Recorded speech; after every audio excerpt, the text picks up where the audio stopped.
promises that were made, the promises you— Call the honourable member for Ryan. Thank you, Mr Deputy Speaker. Yet another supposed critical matter of public importance by those opposite, complaining of some hypothetical hurt to Australians. Yet I remember speaking on a debate just last week with very similar wording. It is great to see that those opposite have so little to complain about they cannot even change their MPI statements.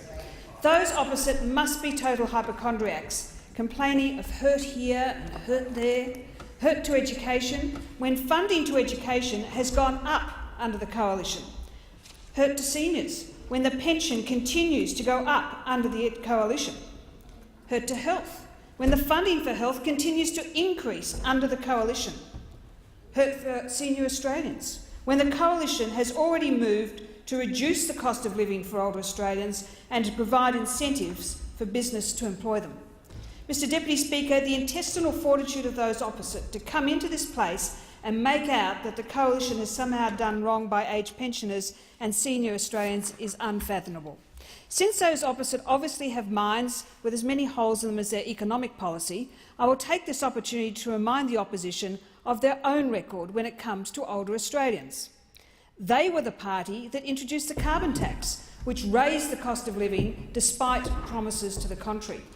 They were the ones who attacked private health insurance, hurting older Australians and self-funded retirees who are already doing the right thing and contributing where they could to the cost of their own retirement and health. And they were the ones who increased the pension age to 67. Now, Mr Deputy Speaker, I believe that Australians are sick and tired of Labor tooting their truth-tilting trumpets. It is time to set the record straight on the Coalition's aged care changes.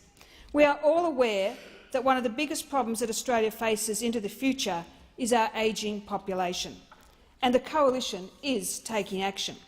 The Coalition is addressing the limitations of our current system to ensure that we get the best outcomes possible for older Australians, now and into the future.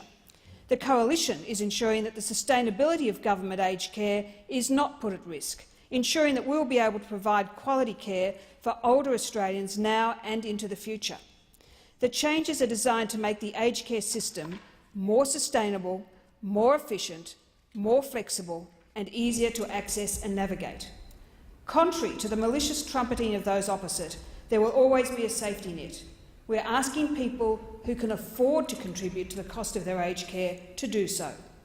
Mr Deputy Speaker, I would like to make it clear that these changes were already taking effect and the Coalition inherited them from the previous Labor government. But our incoming government did not start with a clean slate. If it had been a Coalition government at the helm at the time, these changes may have been slightly different. These aged care changes have seen their origin in a Productivity Commission report from 2011. It is a great shame, Mr Deputy Speaker, a great shame that we cannot afford a luxurious suite of aged care policies. Our aged care generation deserve them.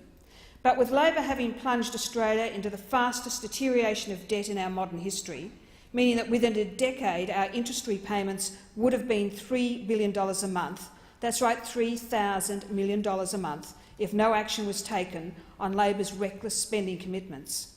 Mr Deputy Speaker, this is $3,000 million every month, wasted.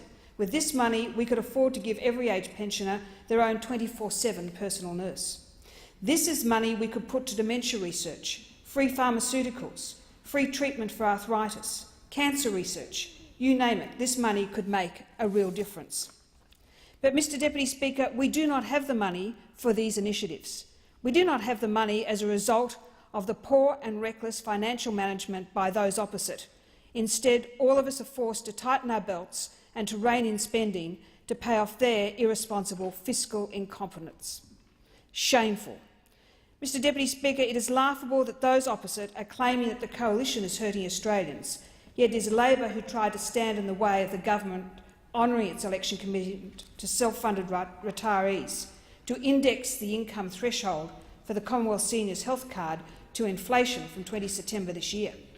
Labor voted against legislation to provide wider access to this card that provides essential and affordable medical services to nearly 300,000 senior Australians. Mr Deputy Speaker, those opposite remain in their fictitious fairyland filled with foolish fantasies. They have no clue when it comes to doing the right thing by older Australians.